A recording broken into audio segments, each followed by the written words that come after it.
Okay, you guys, what is up? The King of Lightning, hey, is here today to do One Piece. One Piece! Wow.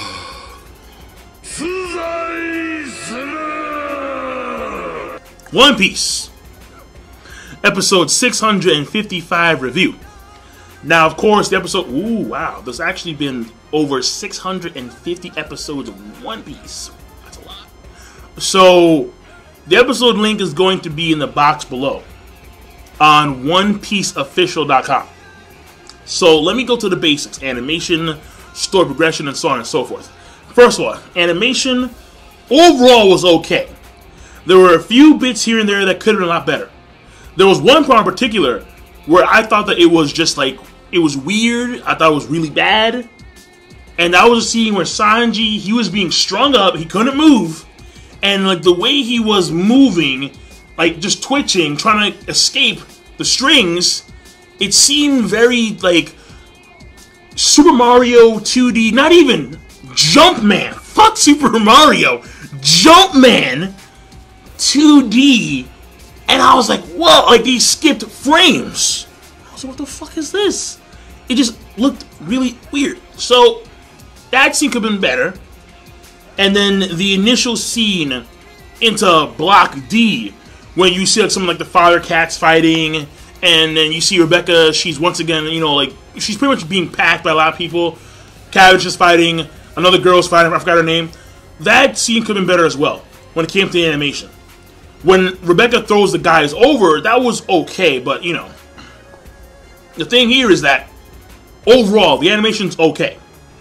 And keep in mind that when it came to Block B and Block C, even a lot of the... Okay, well, Block C not so much, but when it comes to Block B, a lot of the no-name fights in Block B were actually pretty decent. They really were. And Block C weren't bad at all. But when it comes to animation overall, Block D is not getting the same amount of love as Block B or Block C. And it's because probably you have characters of greater worth in Block B and Block C, since Luffy was in Block C himself, as opposed to Block D, where the only characters of worth are like Rebecca and Cavendish, and that's it.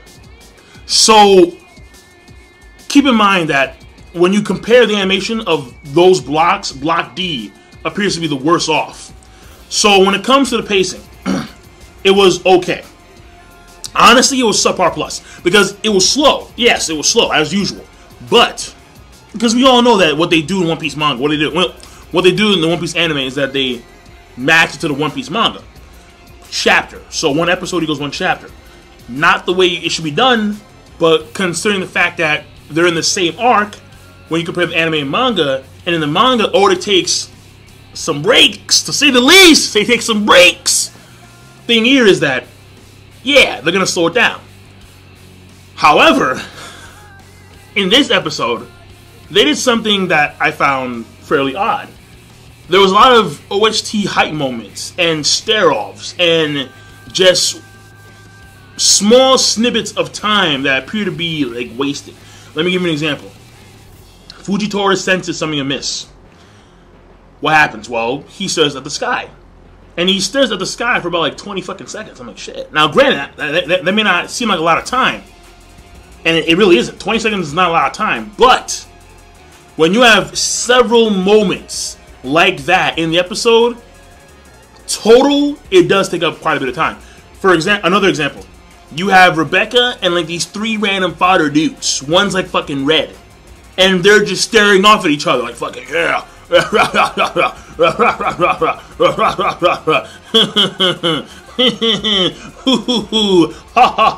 like, what the fuck are you guys doing? Charge! And it takes him like 30 seconds to charge. And then you have another scene of the marine battleship creeping over the ship. Because Fujitora uses his gravity to levitate the damn battleship, which is pretty crazy. Like, he levitates his entire fucking battleship, then summons two meteorites while eating fucking ramen. That's nuts. But, fucking, it's, wow. Like, he really wasn't joking when he said, you know, I'm just I'm just warming up. Like meteorites, that's fucking nothing, dude. It's nothing. So I'm like, fucking Fujitora over here. So, but the point here is that when he levitates the battleship, it was slow. You have the shadow slowly creeping over the Sun Ego. And granted, you have the OST, the Blackbeard one, which I fucking love. Oh man, that thing is just epic. But it was still like OST hype nonetheless, and just creeping and shit. And I'm surprised that they missed from that fucking close. Like, that shocked me. You know, the Marine Battleship was that fucking close. They had 3 cannons, dun, dun, dun, and they missed. I'm like, oh, fuck you, man, seriously. Another scene, the coup de burst, when it came to Chopper and Law pretty much holding back Joel, or using Joel as a hostage. And then you have Flamingo start off with fucking Law. And the coup de burst is slowly charging. I'm like, shit.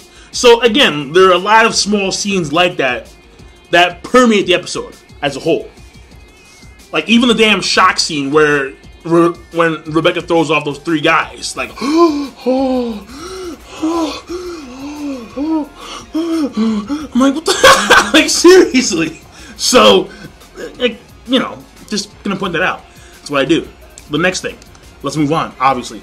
Story progression. Okay. Sanji, well, because Nami called them the Spiral Hat Pirates, which is funny because you go Sanji Spiral when they bail for Zoro. So the main thing here is that you have a party. You have Sanji, Nami, Brook, Momonosuke, and you have Chopper. And they're now going to Zoro, the next island. They're moving on ahead. Main reason why is because Flamingo wants Caesar Clown, but they're going to prevent Caesar Clown from actually getting back to Flamingo, so they leave.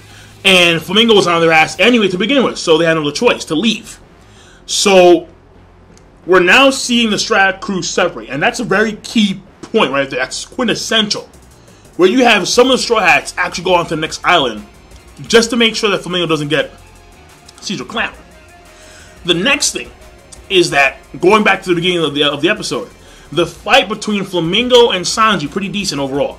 Now, granted, I'm pretty sure that, and mainly it's the Zoro fanboys, like, oh, Sanji's gonna fucking die, yeah! I'm like, shut the fuck down, sit the fuck down. Where's Zoro right now, doing shit? Listen.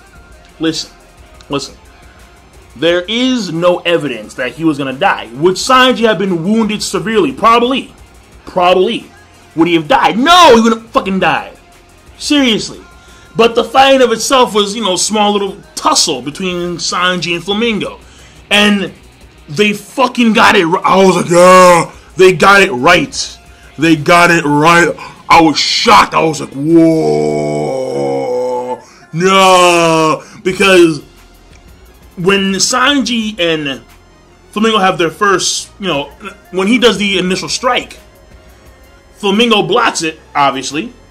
And then Sanji says his devil leg, Diablo Jumble.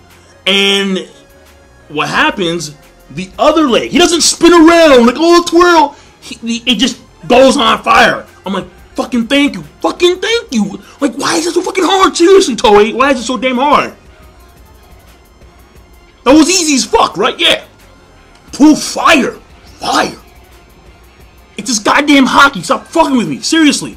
Just make it on fire. He doesn't have to twirl every damn time. Like they did in damn, before he went to Fishman Island. He's underneath 5,000 meters of water pressure. And he can twirl and create friction under that. I'm like, no, he can't. It's hockey. It's fire. That's what happens. Shit. Fuck. So they got it right. God, thank you. But Flamingo counters, obviously. He does he does like one thing, in the manga, I think it was called like 5-color string, or 5-color strike, something like that. And this they call something else, whatever. But point here is that Flamingo winds up getting Sanji trapped in the strings. And he pretty much gets saved by Law, because Law comes in there with the room. So basically Law just saved Sanji from some serious damage. Not death. I mean, be very, very clear about that. He saved Sanji from some serious damage, not death. Okay? Fucking Jesus. Alright, I've seen Sanji take so much damage. But of course, that always gets mitigated by the Zoro scene. Like, every time I mention the amount of damage Sanji's taken over the course of the damn series, oh, but fucking Zoro and Luffy's pain and shit. I'm like, dude, you know, sit the fuck down. Sit the fuck down, alright? Seriously. I mean, people forget all the time that Sanji got stabbed right through the fucking chest in that arc. Like, he got, like, serious. Alright, moving on. Fuck. So that was a decent fight. We find out also that Flamingo, when it comes to his powers, and him being able to fly, he attaches strings to the clouds, so that's more specific. And we kind of do see this in the previous episode, but it's actually mentioned. It's actually like clarified. He has the Ito no Mi, and in order for him, he doesn't really fly. He's kind of like pulling like epic Tarzans, and he's like he's pretty much swinging across the clouds. So Flamingo advises Nami to go into an area where there are no clouds, because he can't follow you. Flamingo. I mean, it's a pretty fucking impressive power, that's no doubt about it. But he was caught. Now, also we find out. Well, we don't find out per se, but there's something going on here with Law, because Law... Well, no, we do find out at the end of the episode, where Law pretty much reveals that he's just doing this so he can take out Flamingo. That's his main job. His main job is to sacrifice himself to take out Flamingo. And hopefully Kaido, if he fails, Kaido will come in later on and kill him. That's what he cares about the most at this point in time. At this point in time, because Sanji mentioned beforehand in the episode, where what you're doing right now, it seems as if like you've forgotten what the damn point of this whole escapade is. It's not to kill Flamingo. It's not to stop Flamingo. It's to kill Kaido. This is just the waypoint. It's just a stepping stone. But apparently you're very focused on this. Like, well, okay, well, focused I guess is the wrong word here. But he's infatuated with what's going on with him and Flamingo, or I should say Flamingo as a whole, instead of focusing on Kaido. That's the main dude. Kaido. I have mentioned this so many times in both anime reviews and manga reviews. It's fucking Kaido. This is fucking Kaido, man. It's just a waypoint. It's just something to get the attention of the bigger fish. The fucking King of Beasts. So, and if they're struggling with Flamingo and Flamingo's boys, what the fuck makes you think that you can take on the King of Beasts? There's no way. Flamingo, he was scared shitless. Alright? Shitless. And you're gonna tell me that Luffy and Law together? It doesn't matter if they had, listen, honestly, if it was Luffy, Law, Eustace, Hawkins, and Apu, they still couldn't beat Kaido. I fucking guarantee you, because he's that good. You don't scare Flamingo shitless and then expect to beat the King of Beasts. That makes no sense. No. Yeah, what I said may sound risky. I don't give a fuck. Kaido, I think, is that epic. He's that nasty. If he is like as strong as like, well, not as strong, but if he's around the level of like Whitebeard back in the glory days, oh, it's fucking over, dude. No way, man. No way. He's gonna rip some fucking heads off shoulders, I bet you. Alright. Now, Rebecca, she pulled some shit off, and basically she did something to knock these guys out of the ring. And it appears that Rebecca's fighting style mainly revolves around knocking people off the ring. She won't actually hurt them, which Kevin has pointed. She has these openings, but if she doesn't strike, why not? So, of course, that ties back to the whole flashback with her and the toy soldier. And then you have Bartolomeo and fucking Zoro. Bartolomeo, so moist on so many levels. Oh, Zoro Senpai. Tears nonstop, but Zoro wants in pretty much. And that's really, and it ends off with pretty much Caesar Clown got his heart back because Law had kept Caesar Clown's heart in his own body. That's a good move. Again, Law's powers are fucking amazing. If Law gets to the point where he has enough stamina and enough range, because that's his power is mainly tied to range and stamina. If he can get to the point where he can encompass an entire fucking island, or even multiple islands, holy shit. Holy fucking shit. He's gonna be disgusting. And he's able to keep he's able to keep 2 hearts in his body. So Caesar Clown's heart was in his body as well. Like behind his own heart, Law's heart. So that was fascinating. And now it looks like we're going to have Law against Flamingo one-on-one. So how this pans out, we'll see. So overall, the episode, the animation, and the pacing are overall a subpar plus. However, the story progression is immense. It's huge. Monumental in a lot of degrees. Probably give that a great. And then you have the character development, which not really big on anyone, to be quite honest. Like, not... I mean, you have Sanji do what Sanji does to protect. He is the knight, and Zoro's the warrior. They are the wings of Luffy, the Pirate King.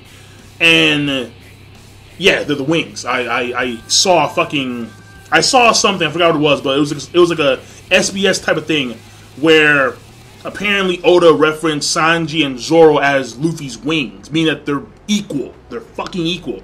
One wing can't be stronger than the other wing, otherwise you ain't fucking flying. That ain't happening. Alright? Shit. If you do, you're gonna look fucking retarded. Like, the other bird's gonna be, what the fuck is wrong with this nigga? This nigga's like right wing is mad OD, but the left wing's mad small. Like, no, it's not what happens. When you win, you fly, motherfucker.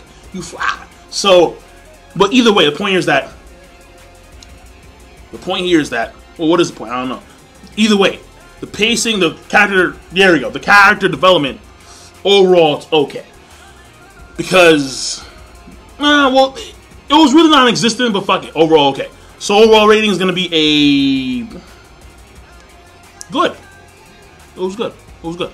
So, King Lightning, rate the video, comment, subscribe. Peace, have a nice day.